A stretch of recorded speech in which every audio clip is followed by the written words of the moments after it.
할렐루야, 반갑습니다. 우리 옆에 있는 분들 같이 인사하겠습니다. 반갑습니다. 은혜 많이 받으시길 바랍니다. 네, 오늘은 다시 우리 10계명으로 돌아왔습니다. 우리가 지지난까지 그 4계명까지 저희가 했습니다. 그래서 1계명, 그 10계명의 전체 구조를 여러분 아시는 것처럼 결국은 하나님 사랑과 이웃 사랑이겠죠. 그래서 1계명이 이제 그 나 외에는 다른 신을 두지 말아라, 예배 대상에 대해서 말씀드렸고, 2계명은 자기를 위하여 우상을 만들지 말아라, 그래서 예배의 방식을 말씀드렸습니다.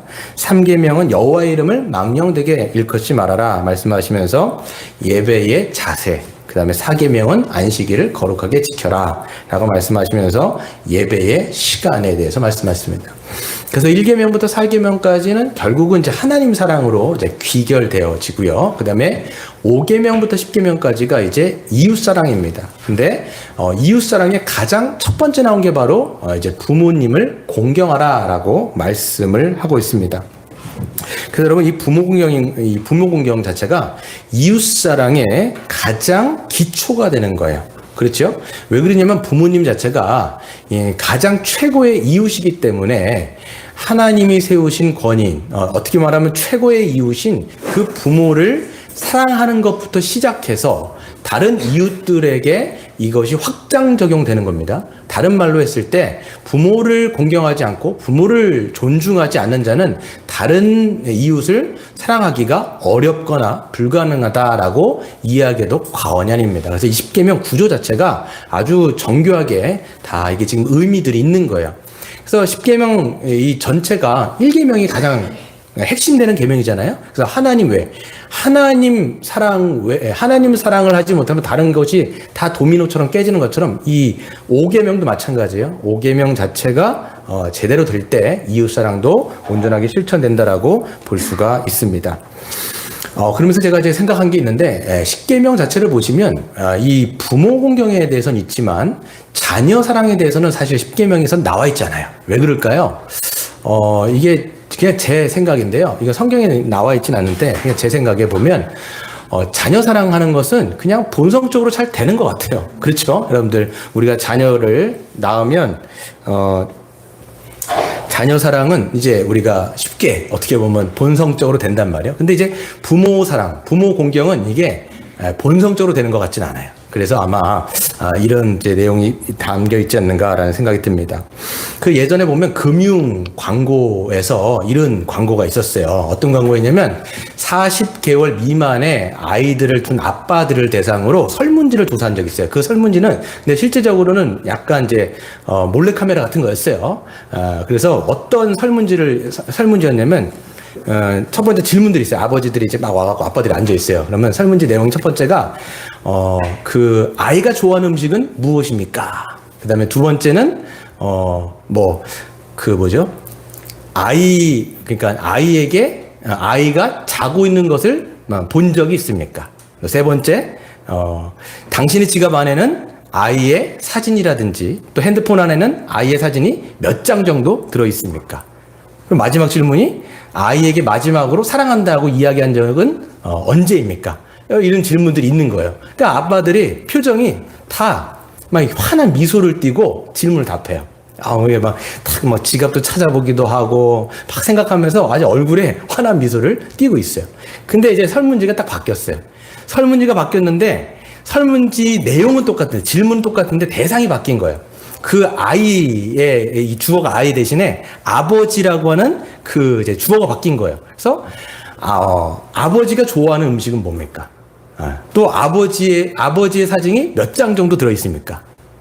아버지를 언제 안아주셨습니까? 이런 이제 질문들이 있어요. 그러니까 이제 이 아빠들이 표정이 바뀌어요. 표정이 바뀌어가지고 표정이 어두워지기 시작합니다. 그러면서 좀 난감한 기색을 띠는 거예요. 왜? 그게 아버지한테는 그런 말을 해보거나 또 그런 적이 별로 없으니까 이 사람들이 이제 어두워지고 나중에는 눈물을 흘리더라고요. 나중에 한번 보세요. 이러면서 이게 일반적으로 모든 사람들의 모습이겠다. 저도 마찬가지고요. 그러면서 이게 보면 자식 사랑에 대해서는 그냥 이게 저절로 손이 가지만 부모에 대한 공경은 이게 쉬운 것이 아니구나 라는 생각을 그 광고를 보면서 다시 하게 되었습니다. 아마 십계명에서도 보면 이런 의미가 또 있지 않는가라는 생각이 들었습니다. 여러분, 이제 하나님은요, 부모를 이제 사랑하라고 말씀하신 게 아니에요. 성경을 보시면 부모를 공경하라 이렇게 말씀합니다. 사랑이 아니에요. 공경이에요. 여기서 나와 있는 공경이라는 단어는 카바드라는 단어인데요. 이 카바드라는 단어가 무겁다 또는 여러분의 우리 몸 안에 있는 장기 중에 간장, 이게 간 있잖아요. 차두리 씨가 얘기했던 간 때문이야, 간 때문에 했던 그 간을 얘기하는 거예요. 그러니까 굉장히 몸 안에서 중요한 기능을 하고 있는 간을 얘기합니다. 이게 카베드가. 그러니까 이제 부모에 대해서 우리가 어떻게 생각해야 되느냐? 아주 소중하고 존중하고 또 아주 이 존귀한 존재로서 대해야 된다라는 것을 이 공경하다라고 하는 의미에 담겨 있습니다. 그래서 칼빈이라는 분은요, 이렇게 얘기합니다. 공경이라고 하는 이 공경에 세 부분이 있는데 경외, 순종, 감사 이 세 가지를 이야기했어요. 여러분, 이제 공경이라고 하는 단어가요, 어떻게 보면 하나님께 쓰여지는 경외라는 단어와 굉장히 흡사합니다. 여러분, 경외라고 하는 단어는요, 하나님 외에는 쓰지 않습니다. 그런데 부모에게는 그 단어가 쓰이는 거예요. 레위기 19장 3절에 보시면 이렇게 돼 있어요. 너희 각 사람은 부모를 경외하고 나의 안식일을 지켜라 이렇게 돼 있어요. 그래서 하나님께 쓰이는 단어가 그 부모에게 지금 쓰이고 있다는 사실을 통해서도 이게 부모에 대해서 우리가 어떻게 대해야 되는지를 이 성경은 이 단어를 통해서 알려주고 있습니다. 그렇다면 여러분, 하나님은 왜 부모를 공경하라라고 말씀하여 주셨을까라고 말씀을 드리면 그 뭐겠습니까? 바로 하나님이 세우신 권위이기 때문이에요. 다른 게 아니라 하나님이 이 부모라고 하는 권위를 세워주셨기 때문에 우리는 하나님이 세우신 부모를 공경하는 것이 마땅합니다.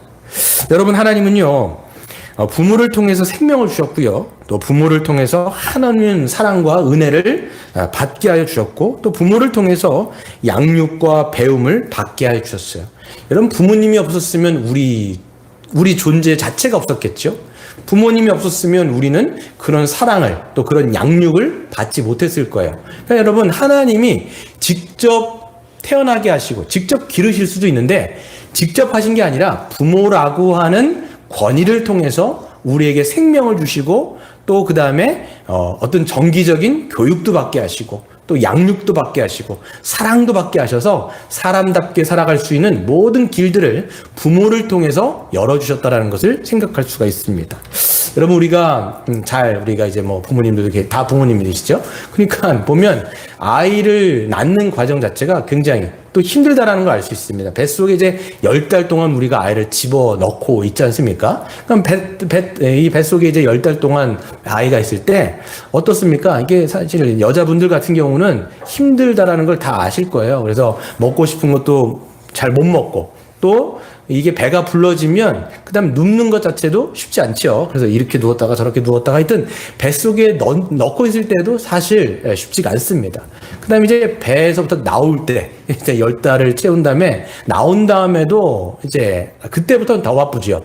아이에게 눈을 뗄 수 없을 정도로 분주하게 됩니다. 그래서 뭐 이제 아기가 태어나면 어떻게 됩니까? 이제 뭡니까? 배가 고프면 먹을 것을 줘야 되고 막 울면 이제 먹을 거 줘야 되고 그 다음에 이제 똥을 싸면 또 오줌을 싸면 기저귀도 갈아줘야 되고 그 다음에 어떻게 해야 됩니까? 또 입혀야 되고 그렇죠? 그러니까 이게 손이 한두 군데 가는 게 아니에요. 갓난 아기서부터 쭉 아이가 어느 정도 성장한다 할지라도 이 아이에게 손이 굉장히 많이 가는 것을 우리가 알 수가 있습니다. 그래서 때가 되면 또 어떻게 됩니까? 아이들이 이제 초등학교 8살 되면 이제 초등학교 가지 않습니까? 이제 주은이 초등학교 갔죠. 그 다음에 내년에 이제 주성이도 이제 초등학교 가야 되고, 그 다음에 선율이 가고, 그 다음에 지호 가고, 막 이렇게 간단 말이에요. 그럼 이제 초등학교 가게 되어지면 어떻게 됩니까? 사람답게 살라고 교육을 이제 막 시켜준단 말이에요. 그쵸? 등록비도 대주고, 그 다음에 입학금도 내주고, 그러면서 책값도 주고, 이러면서 아이가 이 사람답게 살아갈 수 있도록 전반적인 것들을 부모가 다 해주는 거예요. 그렇죠? 그래서 초등학교 가고 중학교 가고 그 다음에 고등학교까지 다 간 다음에 그 다음에 대학을 가도 이 부모가 뭡니까 마음을 놓을 수가 없어요. 우리나라는 좀 독특하게 보면 다른 뭐 유럽이라든지 미국 같은 경우는 고등학교 정도까지 부모의 슬하에서 이제 키우는데 한국은 좀 유독 아마 일본도 마찬가지인 것 같아요. 일본도 그렇진 않은 것 같아요. 유독 한국이 20대가 넘어도 부모님들의 슬하에 독립하지 못하고 있는 게 좀 전반적인 모습인 것 같아요. 그래서 대학 갈 때도 어떻게 합니까? 등록금 또 해줘요. 그렇죠? 소 팔고 뭐 예전에 지금이 안 가래. 지금도 등록금이 굉장히 비싸잖아요. 그럼 보면 이제 등록금 대주고. 그죠? 그리고 결혼할 때도 마찬가지로 경제적인 부분들을 뭐 집을 사주거나 뭐 어떤 부분들을 대주면서 뭔가를 굉장히 지원을 해주신단 말이죠. 이렇게 보면요, 이 자녀를 키운다라는 것, 자녀를 이제 생명을 주고 그 다음에 양육하고 기르는 전 과정이 굉장히 길다라는 거예요. 여러분 잘 생각해 보시면 다른 어떤 동물들보다 동물들은요. 어미의 어떤 손이요, 빨리 떼지잖아요. 근데 인간만큼 부모의 손이 그렇게 오래 가는, 어떻게 보면 이런 존재는 없다라는 것이죠. 그 정도로, 뭡니까? 부모의 엄청난 희생으로 인해서 우리 자체가 이 자리에 있는 거다라고 우리는 볼 수가 있습니다. 물론 많은 것을 못 해주었을 수도 있습니다. 하지만 하나님은 부모님을 통해서 우리를 태어나게 하셨고 또 자라가게 하셨고 또 양육받게 하셔서 우리로 하여금 살도록 만드신 것입니다. 그래서 하나님이 직접 양육하시는 것이 아니라 부모님을 통해서 양육을 하게 하신 것이죠.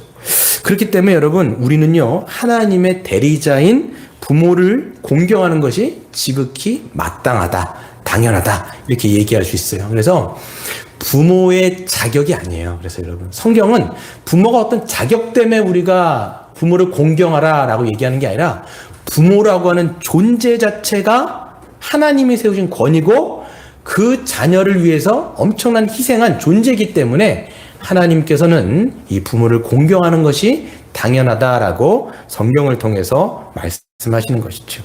그렇다면 우리가 부모님을 어떻게 공경해야 될 것인가 라고 보면 첫 번째는요, 부모님의 말씀에 순종하는 거예요. 네, 그렇죠? 그래서 아까 그 카바드라고 하는 단어 자체가 하나님을 그러니까 부모님을 마음속 진심으로 존중하고 존경할 때 그 부모의 말에 우리가 순종할 수가 있습니다.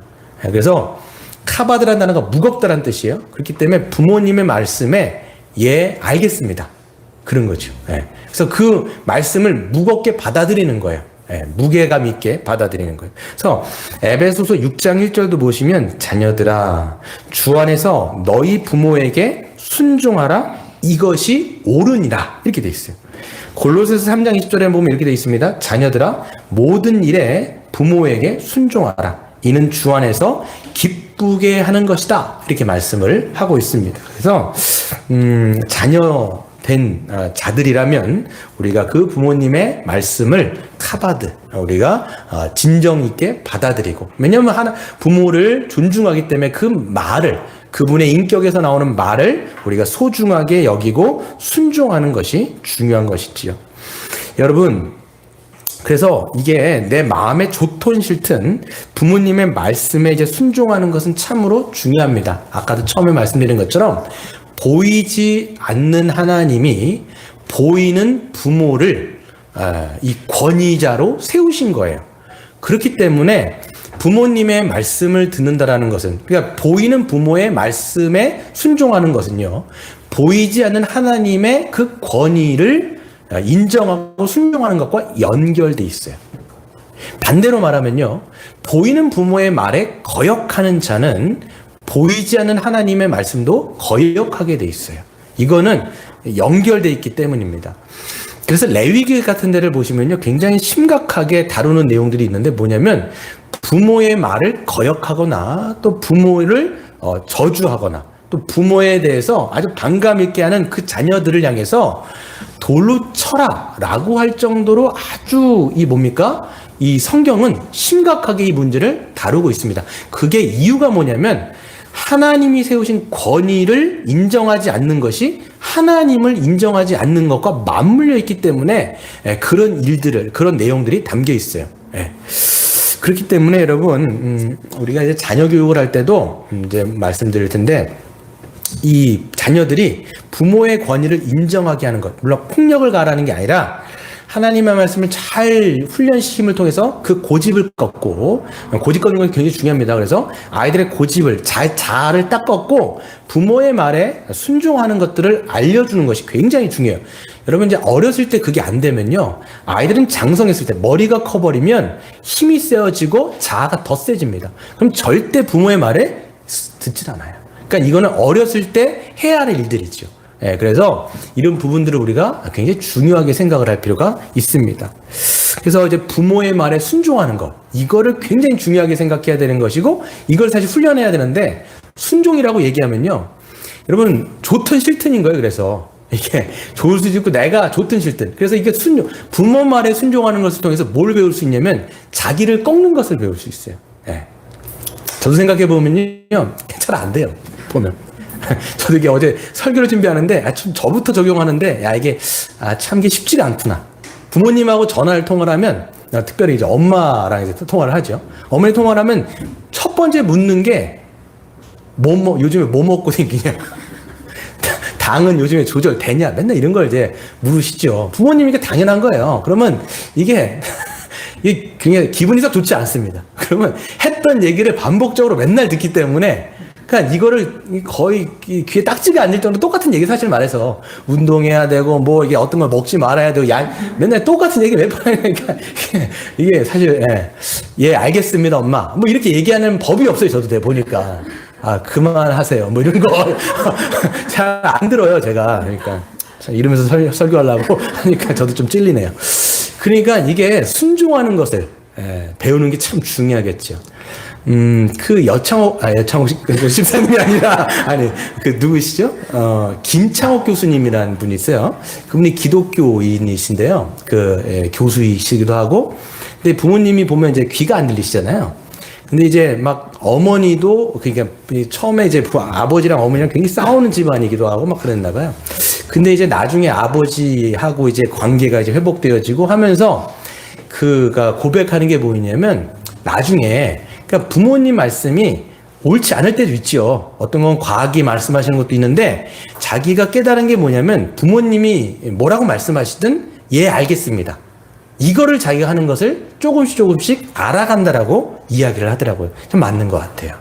우리의 신앙이 커져가면서 이 부모님이 말씀하실 때 알겠습니다. 그럴게요. 이렇게 얘기하는 이게 훈련인 것 같아요. 어느 이제 한 목회자가 분당에서 목회하시는 분인데, 그분이 이제 안수를 받고 젊은 시절이었어요. 젊은 시절이었는데 그 사역을 어디에서 했냐면 아버지가 개척하신 곳에서 사역을 한 거예요. 이제 아버지는 이제 개척을 하셔가지고 어느 정도 목회를 하셨고 이제 연세가 좀 드신 거죠. 거기에서 이제 부목사로 이제 사역을 이제 시작한 거예요. 이분은 이제 젊지요. 젊으니까 근데 아버지랑 목회관이 좀 다른 거예요. 그러면서 이제 뭐 약간씩 부딪히는 거죠. 그러니까 그때 이제 그분이 이제 지금도 분당에서 하시는데, 분당에서 하니까 젊은 사람도 많고 분당에 이제 약간 좀 규모도 있으니까 이제 딱 봤을 때 기존의 방식처럼 하면 안 되겠다는 생각이 드니까 아버지한테 자꾸 뭔가 얘기를 하는 거예요. 아버지, 젊은 사람도 이렇게 많고 또 교회가 이렇게 분당에 있으니까 이렇게 해야 되지 않습니까? 저렇게 해야 되지 않습니까? 그러면 분위기가 굉장히 안 좋아지는 거예요. 굉장히 안 좋아질 뿐만 아니라 이제 밥 먹을 때 딱 그렇게 하면 이제 밥상에서 또 분위기가 안 좋아지고, 그럼 결국 아버지가 뭐라고 얘기하면, 내가 담임이야. 딱 이렇게 하면 상황이 종료되는 거야. 그래, 아버지 담임이시니까 알아서 하셔라. 뭐 이런 식으로 된 거죠. 그러면서 이제 계속 뭔가 부딪히니까 이 목사님이 3번 정도를 짐을 싸가지고 이제 딴 교회로 사역을 나가려고 막 마음을 먹었던 것 같아요. 그런 중에 아버지가 심근경색으로 쓰러지신 거예요. 쓰러져가지고 이제 병원에 가셨는데 상황이 안 좋아졌어요. 상황이 안 좋아지고 이 의사도 가망이 없다, 이렇게 이야기를 한 거예요. 그러니까 어떻게 했냐면 이 이제 아버지 목사님이 이 장로들에게 영상 편지를 보내면서 이제 후임자를 좀 결정해야 되겠다. 이렇게 얘기한 거죠. 그러면서 후임을 결정하고 모든 절차를 제대로 밟아가지고 이제 아들이 이제 담임이 된 거였어요. 근데 이제 이분이 이제 담임이 된 다음부터 바꾼 거예요. 교회를 이제 자기가 원래 하고 싶었던 방식으로 뭘 했냐면 처음에 강대상을 위에 있던 거를 내려버린 거예요. 그리고 카페트 빨간색을 갖다 베이지색으로 바꾸고 뭐 이런 식으로 이제 바꾸기를 시작한 거죠. 근데 목회를 하다가 이제 아버지께서 회복이 되셔가지고 교회로 복귀를 하신 거예요.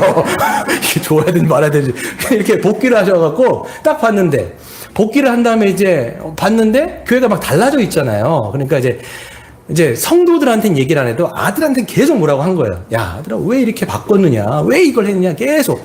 아니, 성도들한테는 안 하도 아들한테 계속 한 거예요. 그러니까 아들이 이제 뭐라고 그랬냐면, 아버지, 제가 담임입니다. 이랬더니 아버지도 거기서 아무 말 못 하시고, 이렇게 얘기를 하시더라고요.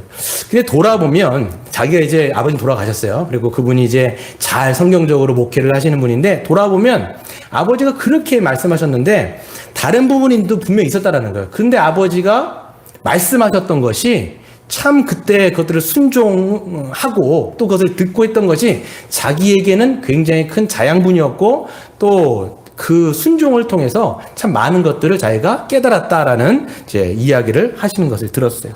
이런 것처럼 우리의 삶 속에서도 부모님이 말씀하시는 거에 대해서 우리가 예, 알겠습니다 라고 하는 것, 이런 것들을 참 우리가 믿음으로 하는 것이 참 중요하죠. 하지만 여러분, 그런 것이 있습니다. 이 부모님의 말씀에 모든 것을 다 순종하는 건 맞지만 모든 것이 아니라 이 하나님의 권위보다 앞설 수는 없어요. 그래서 성경에서도 보면 이 부모의 말씀에 모든 절대적인 순종이 아니라 상대적 순종입니다. 우리가 오직 절대적인 순종을 해야 되는 분은 누구예요? 바로 하나님이에요. 그렇죠? 그렇기 때문에 성경에도 뭐라고 말씀하고 있냐면 너희가 주 안에서 순종하라는 거예요. 주 안에서 순종하라는 게 뭐냐면 하나님이 절대적이고 그 다음에 이제 권위가 이 부모님인 거죠.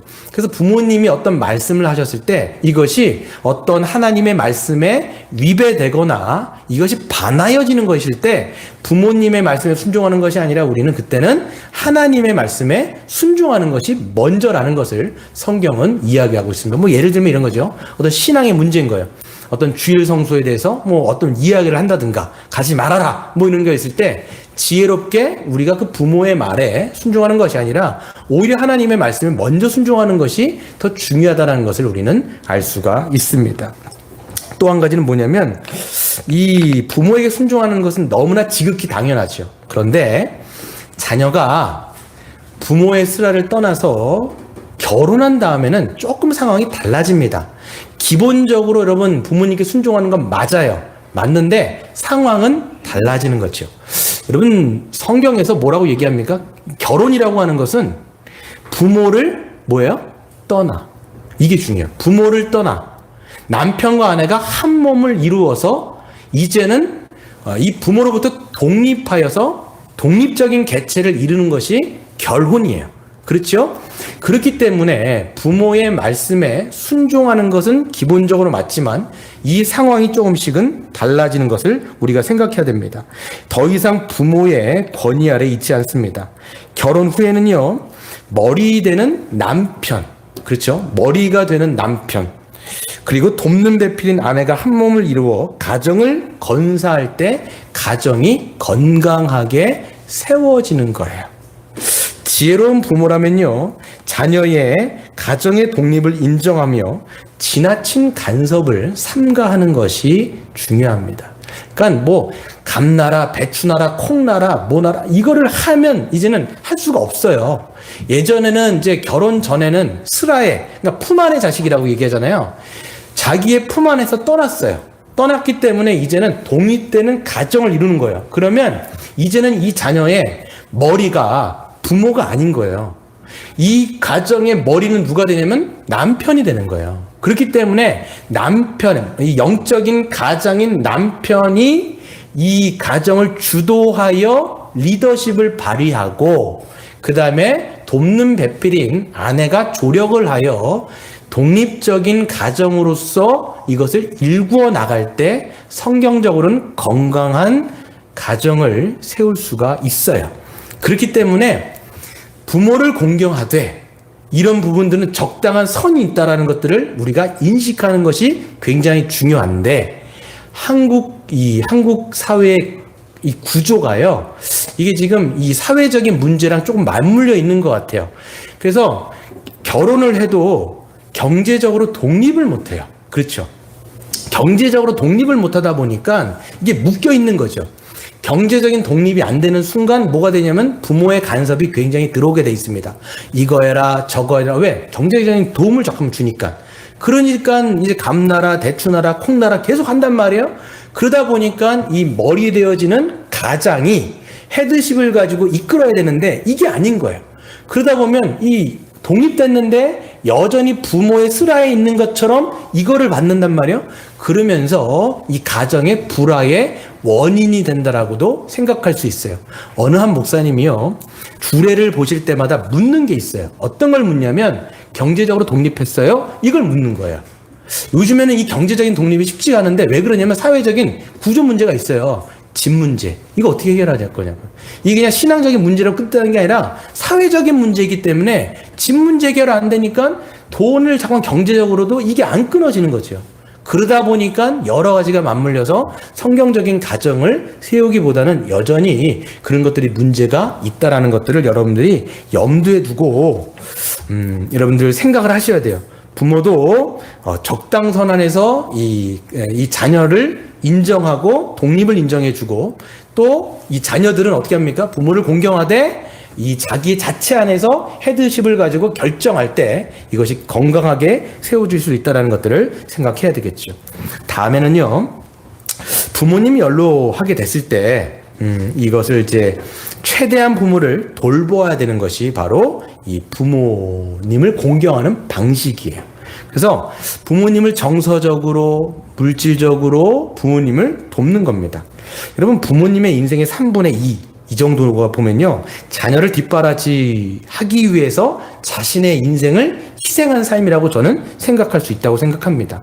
그렇기 때문에 자녀가 장성한 후에도 늙은 부모님을 돌보는 것은 지극히 당연한 거죠. 그렇죠? 제가 어제 올려드린 사진 하나 있었죠? 그 사진에 보면 어떻습니까? 엄마가 이제 처음에는 혼자 있다가 애를 낳으면 어떻게 됩니까? 애를 이제 안고 있잖아요. 근데 애가 점점 자라납니다. 그러니까 나중에는 엄마하고 이제 어깨 동무를 할 정도로 자라났고, 그 사진 다음엔 어떻게 됩니까? 이 장성한 자녀가 이제 어머니를 안고 있습니다. 그 다음에 어떻게 됩니까? 이제 어머니는 돌아가셨고 옷까지만 이제 남아 있는 거죠. 그러니까 이게 뭐냐면 부모는 이제 자녀를 위해서 자기를 희생하고 헌신함을 통해서 모든 내리사랑을 준 거예요. 그러면 이제 자녀는 어떻게 되냐면 그걸 받았기 때문에 어떻게 돼요? 자기가 받은 것을 그대로 이제 부모님께 돌려드리는 것. 이것이 바로 부모를 공경하는 방식이에요. 정서적으로 또 물질적으로 도와드리는 것. 이것이 이제 부모 공경의 하나의 방식이다 얘기할 수가 있어요. 근데 여러분 보시면요, 연로한 부모를 책임지고 돌보지 않으려는 사회적인 흐름이 굉장히 강합니다. 예전에 고려장이다 이렇게 얘기하는데, 사실 이제 찾아보면요, 고려장이라고 하는 것은 일본 사람들이 만들어 놓은 그런 내용이라고 얘기하더라고요. 보니까 고려장 자체가 사실 고려 사람들은 이제 부모에 대한 효와 예의가 굉장히 발랐다라고 얘기를 하죠. 하여튼 그런 부분들이 있는 거예요. 그러니까 지금 사회적인 문제가 되는 것도 뭐예요? 점점 고령화되어지는 사회잖아요. 그리고 점점 아이들이 이제 사라진단 말이에요. 그러면 이제 이 분포도가 어떻게 되냐면 고령화된 인구는 점점 많아지는데 젊은이들은 점점 작아진다는 얘기를 하는 거예요. 그러면 당연히 어떻게 됩니까? 노인들의 문제가 이제 분명히 사회적인 문제로 지금도 이제 대두되고 있고 점점 심각해지는 것은 맞아요.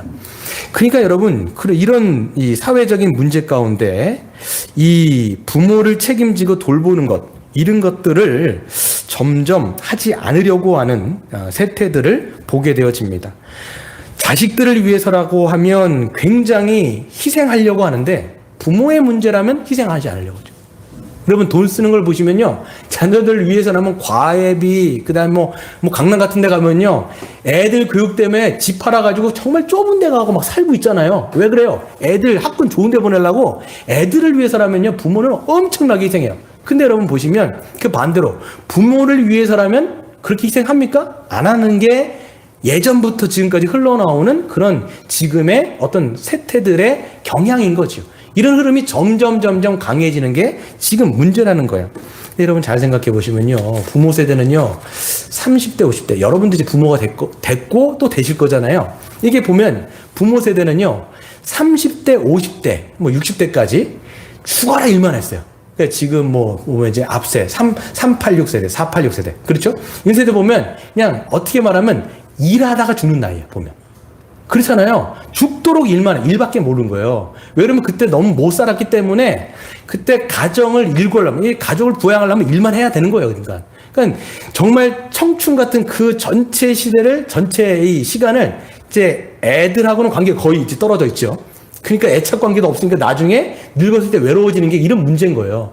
그러니까 그때 죽도록 일하다가 나중에 이 일선에서 물러나게 되면 어떻게 됩니까? 사회적인 지위를 잃어버려요. 그렇잖아요. 나중에 되면 사회적인 지위를 잃어버려요. 여러분, 사회적인 지위를 잃어버린다는 게 뭐와 연결되냐면 경제적인 지위를 잃어버린 거가 연관되는 거예요. 더 이상 돈을 못 버니까 경제적인 지위를 잃어버리죠. 여러분, 사회적인 지위, 경제적인 지위를 잃어버리면 뭐를 잃어버리냐면 관계가 그만큼 축소된다라는 거예요. 점점 관계가, 일하던 관계면 뭐가 다 끊어지는 거예요. 그러면 그 사람은 결국은 어떻게 되느냐면 사회에서 고립과 외로움, 고독, 이런 것들이 문제가 되는 거예요. 지금 여러분, 그 노인들의 문제 중에 하나가 뭐예요? 고독. 외로움. 사람들을 만날 수가 없어요. 점점. 왜냐면 사회생활을 이제 안 하니까. 점점 이 관계가 축소되니까 외로움과 고독감. 근데요, 이때 자녀들은요, 어떻게 써야 되냐면, 물질적으로, 정서적으로 사실 이제 도피를 하는 것이 정상인데, 타이밍이 안 맞아요. 어떤 타이밍이 안 맞냐면, 이때 자녀들은 가장 뭐가 왕성해야 돼요? 경제 생활로 가장 왕성하게 생활을 할 때이기 때문에 타이밍이 안 맞는 거예요. 이때 돈이 제일 많이 들어가는 거예요. 그러니까 이제 사람들이 자녀에다가 쏟아부으니까 부모에게 쏟아부을 게 없는 거예요, 자꾸만. 이게 타이밍이 안 맞는 거죠. 그러니까 부모들이 외로워지는 거예요. 네. 제가 영화를 하나 봤어요. 엊그저께인가. 뭐 보려고 본 건 아닌데, 이순재 씨가 주인공이었던 이제 그대를 사랑합니다. 여러분 한번 보시면 좀 좋을 것 같아요. 그 이제 노인들의 애환을 그린 이제 영화인데요. 거기에 보면 이제 이순재 씨, 그 다음에 윤소정 씨, 그 다음에 송재호 씨, 장로님이시죠. 그리고 한 분이 보셨네요? 보셨네요. 예, 맞아요. 김수미 씨가 있는데, 거기에서 어떤 가정이나 어떤 이제 부부가 나오냐면, 이제, 한 부부, 이제 송재호 씨랑 이제 여기 김수미 씨, 부부인데, 이제 어렵게 가정을 꾸려갑니다. 남편 되는 분이 이제 주차 관리를 하시면서 어렵게 하고, 네, 이제 와이프, 이제 아내 되는 분은 이제 치매가 걸리셨어요. 치매가 들려갖고 어렵게 이제 사시는 거죠. 근데 이제 원래는 이제 어떤 가정이었냐면 3남매를 키웠는데 3남매들이 이제 결혼을 출가를 한 거예요. 출가를 하면서 3남매가 있어갖고 막 처음에는 이제 같이 아주 그냥 탁 사진을 막 찍으면서 이제 우리는 이제 든든하다. 너희들이 있어갖고 든든하다. 그리고 자녀들도 아버지 우리가 있으니까 든든해야죠. 이런 얘기를 하면서 가족 사진을 찍어요. 근데 이제 한 명씩 출가를 하는 거예요. 출가를 하는데 이제 분위기가 우울해져요. 출가를 할 때 엄마 아빠 자주 찾아올게요. 우리 자주 찾아올게요. 하면서 사진이 이제 첫째가 나가요. 그 다음에 사진이 한 명 없죠. 둘째가 또 엄마 아빠 자주 찾아올게요 하면서 둘째가 또 나가요. 마지막 이제 딸인데 엄마 아빠 저 자주 찾아올게요 또 나가는 거예요. 근데 이제 마지막 사진이 뭐였냐면 둘이 단촐하게 엄마 아빠 두 부부가 단촐하게 식사를 하는 장면이 나오는 거예요. 근데 이제 와이프가 치매에 걸린 거죠. 근데 애들이 바쁘다고 찾아오질 않는 거예요. 근데 나중에 딸이 이렇게 찾아왔는데 그게 부모를 보려고 찾아온 게 아니라 돈 꾸려고 찾아온 거예요. 예. 자기가 너무 식당 일에 바빴는데 지금 뭔가 돈이 너무 급하다. 아버지 돈 좀 달라. 그러니까 아버지가 어떻게 하냐면 자기가 있었던 적금을 깨요. 그 다음에 이제 알고 보니까 이 아내가 이제 암에 걸린 거예요. 그러니까 암에 걸렸으니까 이제 어떻게 합니까? 이제 아이들에겐 짐을 주기가 싫은 거예요. 너무 아이들 바쁘고 사는데 자기네들 또 짐 되면 안 되고 또 아내는 또 치매인 거잖아요. 그러니까 마지막으로 애들을 다 불렀어요. 다 불러가지고 하는데 주방에서 막 소리가 이제 애들끼리 막 얘기하는 거예요. 나 이제 동서들과 얘기하는 거죠. 우리 애 고등학생인 거 알지? 우리 못 모신다? 막 얘기를 하는 거예요. 우리도 중학생인데 어떻게 모셔요? 막 얘기를 막 하는 거예요. 그래서 막 하는데 이제 그 아버지가 이제 마지막으로 탁 놓아놓고 이 자기 아내한테 얘기를 하는 거예요. 여보, 당신이 배 아파서 난 자녀들이야. 딱 얘기를 하는 거예요. 그러니까 이게 막 뭡니까? 이제 애들은 이제 자기네들이 모셔야 될 줄 알고 그러는데 딱 그 얘기를 한 다음에 돌려보내는 거예요. 아빠가. 잘 가라 이제. 가는데 마지막에 가는데 이제 아버지 송채호 그분이 막내딸에게 그 적금을 이제 딱 주는 거예요. 굉장히 모습이 슬프더라고요. 하여튼 그러면서 하는 그 내용들인데 나중에는 이 노부부들이 아이들에게 그 짐지어주지 않으려고 어떻게 하냐면 그 자살을 해요. 해가지고 마지막에 여기 테이프를 다 감은 다음에 둘이 손을 딱 잡고 마지막 이제 가는 이제 장면으로 끝이 나는데 이제 그런 거죠. 이게 어떻게 보면 우리 사회의 어떤 문화를 단면적으로 보여주는 그런 모습이다라는 생각이 듭니다.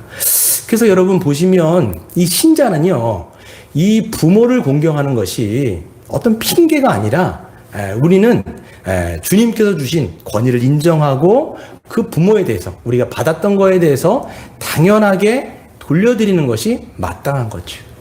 그래서 여러분 보시면 성경에서도 곳곳에서 이 어떤 핑계로든 고르반이라는 얘기 나오잖아요. 마가복음 7장에 보시면 고르반 이건 하나님께 드리는 거야 라고 딱 얘기를 한 다음에 부모에게 해야 될 것들을 안 해버려요. 그러니까 예수님이 그거에 대해서 굉장히 뭐라고 하시는 거예요. 어떻게 너희는 종교적인 행위를 어떤 것을 딱 묶어놓고 이 고르반이라고 얘기하면 그러면 부모에게 섬기지 않아도 되는 거야? 당연히 그런 건 아니다 라고 말씀하시면서 부모에게 마땅히 해야 되는 것. 제가 생각할 때는 지금의 고르반은요, 자녀와 돈이 우상이 된 거예요. 그거 여러분 그거에 들어가면요 절대 부모에 대해서 할 수가 없어요. 자녀가 우상이고 돈이 우상이기 때문에 마땅히 해야 될 것을 우리가 하지 못하는 것이 이 시대가 아닌가, 또 우리 주님께서 말씀하신 부분들이 아닌가라는 생각을 하게 되는 것이죠. 여러분 마지막으로 말씀을 드리면 우리는 이제 자녀인 동시에 부모인 거예요. 우리 자녀도 되지만 부모도 됩니다. 그래서 자녀로서 하나님이 세우신 권위에 순종해야 되고 부모로서 하나님이 주신 권위로 잘 양육해야 되는 것이 있어요. 자녀로서는 부모를 공경해야 되지만 여러분이 부모이기 때문에 부모로서는 아이들을 잘 양육하셔야 돼요. 이게 부모로서의 책임입니다. 그래서 잘 기른다는 건 뭐냐? 여러분 잘 기른다는 게 뭘까요? 아이들 잘 기른다는 거. 요즘 이제 부모 자녀들 이제 이 양육하는 문제 이게 굉장히 이슈 아닙니까? 요즘에 누구죠? 누구죠? 오은영 박사님. 그래갖고 아주 그냥 아이콘이 됐어요. 아이들을 훈육시키는데 아이콘이 되죠. 뭐 어떤 거 우리가 이제 뭐 적용할 수 있는 부분들도 있지만 가장 우리는 권위는 성경에다 둬야 돼요. 그렇다면 부모를 잘 기른다는 게 뭘까? 그냥 다른 사람들처럼 잘 먹이고 잘 입히고 원하는 거 해주고 꿈을 펼칠 수 있도록 만들어주고 교육 잘 시키고 등록금 대주고 과외 시켜주고 이러면 여러분 잘 기른 걸까요? 여러분에게 여러분이 부모로서 아이를 맡겨주신 목적이 뭘까요? 하나님이. 여러분 같은 믿는 자에게, 하나님을 경외하는 자에게 아이를 그 아이가 여러분에게 나온 거잖아요. 그 아이를 주신 목적이 뭔가? 이런 생각을 좀 해봐야 될 거예요. 저에게 3명의 아이가 있는데 이 아이들을 또 게다가 목사의 자녀로 주신 목적은 뭘까? 이런 생각을 좀 해요. 다른 사람들도 아니고 또 목사의 자녀로 이렇게 아이들을 3명이나 그냥 주신 목적이 뭐지? 그럼 저는 어떻게 될까요? 이 아이들을 어떻게 기르는 것이 가장 하나님께서 주신 그 청지기의 사명을 잘 감당하는 것인가? 여러분 잘 기른다고 하는 것은요 뭐 퍼다 주는 거 아니에요. 여러분 다른 당연히 해야 되는 거 있지만 돌봐야 되는 거 있지만 가장 핵심 왜 하나님을 경외하는 그 가정에게 그 자녀를 주셨는가? 바로 뭐겠어요? 신앙 전수예요. 여러분 다른 게 아니라 다른 것도 그냥 해야 되지만 진짜 중요하고 핵심은 뭐냐면 하나님을 알게 하는 거. 하나님을 전하여서 이 아이도 나와 같이 하나님을 경외하는 자녀로 기르는 것이 가장 중요한 겁니다. 그래서 여러분 신명기 6장 4절 7절에 뭐라고 되어 있습니까? 여호와는 오직 유일한 여호와시니 너는 마음을 다하고 뜻을 다하고 힘을 다하여 내 하나님 여호와를 사랑하라. 오늘 내가 너에게 명하는 이 말씀을 너는 마음에 새기고 너의 자녀에게 부지런히 가르치며 집에 앉아 있을 때든지 길을 갈 때든지 누워 있을 때든지 일어날 때든지 이 말씀을 강론할 것이다 라고 말씀했어요. 이게 진짜 중요한 거예요. 그래서 아이들에게 가장 중요한 거, 뭐 정말 다 해주고 싶죠. 부모님들은 대부분 어떤 생각이 있냐면 못 해준 거에 너무 안타까운 마음이 있어요. 그렇게 해줘도 딱 돌아보면 뭐냐면 못 해준 거에 자꾸만 신경이 쓰이는 거예요. 애들한테 좀 더 해줄 것. 맞아요. 그런 생각 다, 여러분 아무리 잘해줘도요, 못 해준 거 생각나요. 그런데 진짜 중요한 건 뭐냐면 아이들에게 하나님을 전해주는 것. 이게 여러분 그 인생에 있어서 아이를 가장 사랑하는 방법이에요. 그렇죠? 모든 걸 여러분 다 해줘도 만약에 하나님을 전해주지 않았다. 하나님을 알게 하지 않았다. 이러면요, 여러분, 어떻게 할 겁니까, 여러분? 하나님께서 여러분에게 자녀를 맡기신 목적이 뭐겠어요? 아이들로 하여금 하나님을 경외하는 가정으로 꾸리기 위한 것이 하나님의 목적일 터인데. 그래서 여러분, 우리가 이 세상의 흐름을 그렇기 때문에 따라가면 안 돼요. 네. 청지기 사명을 놓치고 세상 사람들처럼 좋은 것 입히고 먹이고 교육시켰다고 여러분 생각해 보세요. 그래서 뭐 해줄 거 다 해줬어요. 그리고 좋은 학교에 진학하게 해줬어요. 여러분 요거 뭐 요즘에 그런 거 있다면서요. 아이가 좋은 학교에 가는 그 3대 요소가 있죠. 뭐죠? 할아버지의 재력, 또 아빠의 무관심, 엄마의 치맛바람, 뭐 이런 거 있잖아요. 이런 걸로 가는 게 아니에요, 여러분. 그러니까 만약에 그런 걸 해갖고 쳤다가 해갖고 좋은 학교에 갔다가 쳐요. 그리고 걔가 좋은 직장에 들어갔다가 치세요. 그 애가 여러분 세상에서 성공에 가도를 막 달리더라도 부모를 공경할까요? 하나님을 알까요? 아무리 여러분 세상적인 거 다 퍼져가지고 애가 세상적으로 잘 됐어요. 그렇다고 여러분을 공경하고 하나님을 알고 하냐라는 거예요. 그냥 세상적으로 키우는 거예요. 막 세상적으로 막 해갖고 해도 나중에 이걸 못 한다고요. 자기만 알거든요. 자기 중심적으로 되는 거예요. 나만 아는 거 나만. 이렇게 되는 거죠. 그랬을 때 우리가 하나님께 나아갔을 때 나중에 어떤 이제 이야기를 해야 될까요? 우리가 내가 너에게 준 아이를 어떻게 키웠니? 라고 얘기하면 우리는 뭐라고 얘기할 거냐라는 거죠. 그래서 여러분 이 부모가 자녀를 양육하는 것에 있어서 분명한 기준이 하나가 있어야 되는데 바로 성경입니다, 여러분. 그래서 여러분 이걸 참 중요하게 생각해야 되는데 여러분 어떻게 애를 키우지? 어떻게 양육해야 되지? 성경에 사실 다 들어가 있어요. 그러니까 세상적으로 키운다는 것을 우리가 포기하고 성경적으로 키워야겠다. 그러면 성경 안에는요 모든 것이 사실 다 들어가 있어요. 근데 사람들은요 오해하는 게 하나 있습니다. 그게 뭐냐면 아이를 신앙 전수해야 된다라고 얘기했을 때 교회 가게 하는 것 이렇게만 생각해요. 그러니까 이런 거예요. 세상적으로도 똑같이 성공하고 그러니까 공부 한 다음에 거기다 뭘 하나 끼워 넣냐면 교회 가는 거 요거 하나 끼워 넣는 거예요. 이게 신앙 교육이 아니에요, 여러분. 예. 그러니까 모든 거 똑같이 세상 사람들 똑같이 하고 거기에다 신앙 하나 딱 얹고 요 신앙이라는 것도 그냥 주일날 교회 가는 것 요렇게만 딱 해놓으면요 아이들은요 이분법적으로 생각이 바뀌어요. 그러니까 진짜 하나님이 누군지 모르는 거예요. 그럼 얘는 어떻게 생각하냐면 하나님은 세상에서도 성공하고 교회에서도 성공 이렇게 받아들이는 거예요. 그러니까 부모의 이분법적인 태도가 오히려 하나님에 대한 반감을 일으키는 거예요. 여러분 한 교회에 진짜 있었던 일인데 이게 뭐냐면 어떤 이제 애가 그 선배한테 전화한 거야. 고등학교 선배한테 뭐라고 했냐면 오늘 나 교회 못 가. 왜 못 와? 그랬더니 엄마가 중간고사라고 그 학원 가라고 얘기하고 나 교회 못 가게 했어. 그리고 엄마는 교회 봉사 가셨어.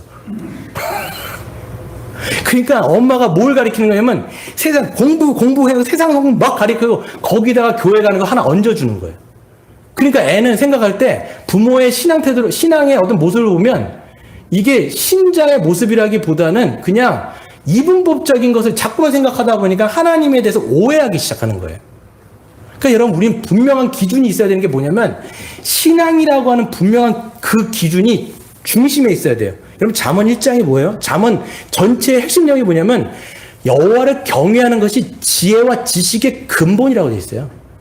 그 신앙이 중심에 들어가서 그 다음에 여기서 이 공부라든지 학업이라든지 꿈이라든지 사명이라든지 이게 바깥에 들어와야 되는데 A, B, C, D 중에 D로 하나가 끼어 있으니까 사람들이 헷갈려 하는 거예요. 그러니까 여러분들 우리가 이제 젊은 부모님 계시는데 어떻게 해야 되냐면 신앙이라는 게 중심에 있고 모든 것을 이 아이가 그 신앙이라는 테두리 안에서 생각할 수 있는 힘을 들어줘야 돼요. 그게 하나님이 누군지를 알려주는 거거든요. 그런 것을 했을 때, 야, 이거 하지 마, 저거 하지 마, 아니라 옳고 그른 것을 분별하는 거예요. 왜 여러분, 이 에베소서 6장 3절에 보면 중요한 말씀이 있는데, 아비들아, 자녀들을 노엽게 하지 말아라. 대신에 너는 주님의 말씀으로 훈육하라고 돼 있어요. 왜 자녀들을 노엽게 하는지 아십니까? 일관성 없는 태도예요. 일관성 없는 태도. 왜 일관성 없는 태도가 나오느냐? 내 욕심대로 막 기르려고 하는 거예요. 내 욕심대로. 그러니까 기준이 없어요. 나도 기준이 없으니까 자기가 원하는 방식대로 애를 막 끌고 가는 거예요.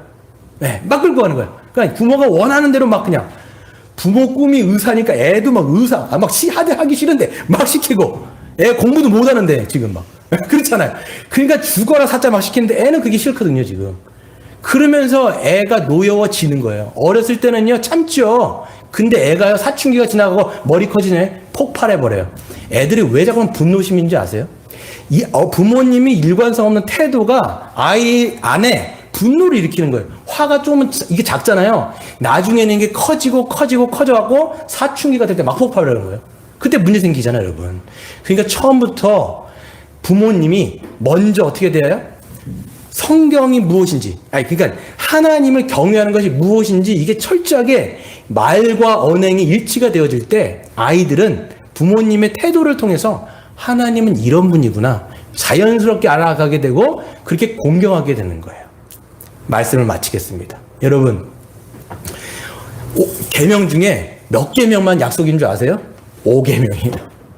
이것은 약속 있는 첫 계명이니 여러분. 약속 있는 첫 계명이니 이 계명을 잘 지키는 자는 이 땅에서 장수하여 길이 평안하게 살 것이다. 여기서 장수라고 하는 것은 제가 생각할 때 이거예요. 하나님이 세우신 권위인 부모를 공경하고 하나님이 주신 권위로 아이를 양육할 때 이 가정은요 어떻게 돼요? 하나님의 가정으로 영생의 길이 있기 때문에 여기 안에 평강과 은혜가 넘치는 가정이라고 하는 첫째 그 약속이 되어지는 계명이 여기서 성취가 되는 겁니다. 그런 가정 다 되시기를 주의 이름으로 축원드립니다.